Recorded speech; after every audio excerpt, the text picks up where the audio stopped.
সিরিয়ায় বাশার আল আসাদের পতনের মধ্য দিয়ে আরও জটিল হয়েছে মধ্যপ্রাচ্য পরিস্থিতি।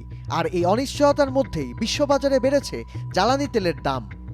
রয়টার্স জানায়, অপরিশোধিত ব্রেন্ট তেলের দাম ব্যারেল প্রতি ৩৬ সেন্ট বেড়ে হয়েছে $৭১.৪৮। আর মার্কিন ওয়েস্ট টেক্সাস ইন্টারমিডিয়েটের ব্যারেল প্রতি ৩৮ সেন্ট বেড়ে হয়েছে $৬৭.৫৮। তবে বিশ্বের সবচেয়ে বড় তেল রপ্তানিকারক প্রতিষ্ঠান সৌদি আরামকো এশিয়ার ক্রেতাদের জন্য আগামী মাসের তেলের সরবরাহের দাম কমিয়েছে। বিশ্বের তেল উৎপাদনের অর্ধেকই রপ্তানি করে যে দেশগুলো, তাদের জোট ওপেক প্লাস সিদ্ধান্ত নিয়েছে যে আগামী এপ্রিলের আগে তেলের উৎপাদন বাড়ানো হবে না।